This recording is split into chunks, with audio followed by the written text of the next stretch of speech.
नमस्कार दोस्तों। जानते हैं मिथिला की बेटी मैथिली ठाकुर की जर्नी। मैथिली ठाकुर का जन्म 25 जुलाई 2000 में बिहार के मधुबनी जिले में हुआ था। उनका बचपन ऐसे माहौल में बीता जहां संगीत ही उनकी पहली भाषा थी।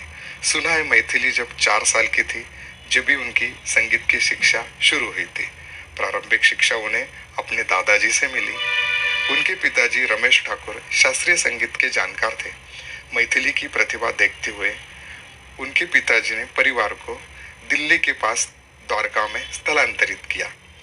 वहां पे बाल भवन इंटरनेशनल स्कूल में मैथिली को ज्वाइन किया। शिक्षण चल रहा था, मैथिली बढ़ रही थी और संगीत का ज्ञान भी बढ़ रहा था। सही में मैथिली को संगीत का परिचय जो मिला वो 2011 में TV reality show little champs में उनकी अच्छी पहचान रही। उनके बाद 4 साल के बाद उन्होंने और एक reality show Indian idol junior Sony TV को स्टार्ट किया, ज्वाइन किया। उनमें वह रनर अप के रूप में समाप्त हुई।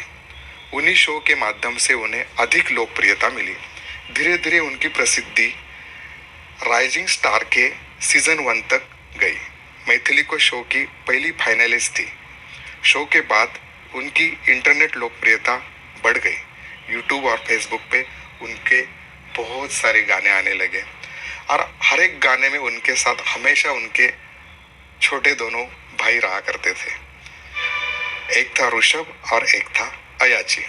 ऋषभ तबले पर और अयाची एक गायक के रूप में।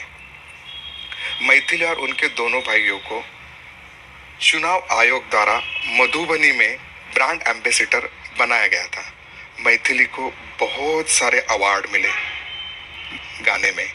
पीएम मोदी से भी उन्हें सम्मानित किया गया। मैथिली ज़्यादा तो मैथिली और भोजपुरी गाने गाती है और अन्य भाषाओं को भी गाती है। पारंपरिक लोक संगीत भी गाती है। मैथिली पूरे देश की प्रतिभावान गायिका है। अब वो गायन के साथ साथ राजनीतिक में भी प्रवेश कर गई है। बिहार विधानसभा चुनाव 2025 से पहले मैथिली बीजेपी में शामिल हो गई। बिहार के चुनाव में दरभंगा की अलीनगर सीट पर पहली बार चुनाव लड़ रही है। अलीनगर में चुनाव के माध्यम से लोगों को मिलना, आशीर्वाद लेना और देश की सेवा करने का प्रॉमिस करना बहुत ही आनंदमय जर्नी चल रहा है। बिहारवासी बड़े ही प्यार से मैथिली को मिलते हैं। फाइनली मैथिली चुनाव जीत गई। मैथिली ने शानदार जीत हासिल करके एक इतिहास बनाया। 25 साल की उम्र में विधायक बनने का रिकॉर्ड बनाया। बिहारवासी छोटे बड़े सभी ने उनको बहुत ही सम्मान से स्वागत किया, स्वीकार किया विधायक के रूप में। जीतने के बाद पहले मैथिली सभी मंदिर में जाकर माथा टेका, श्री राम का नारा लगाया, श्री राम के गीत गाए, बिहारी जनता का आशीर्वाद लिया। जनता उनको बहुत प्यार और सम्मान दे रही है। लगता है कि अपनी खुद की बेटी विधायक बन गई है। ऐसे लोगों के प्रति प्यार और सम्मान की भावना है। जैसे भगवान का आशीर्वाद है, उसे कोई नहीं रोक सकता। मैं रणधीर पाटिल उनको बधाई देता हूँ कि इतने कम उम्र में वो गायकी में भी फेमस हुई और विधायक के रूप में भी फेमस हो गए।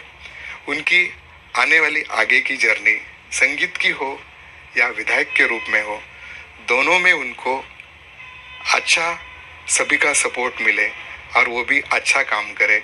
भगवान उनको अच्छा सपोर्ट करे। मेरी तरफ से मैं उनको बेस्ट ऑफ लक देता हूँ।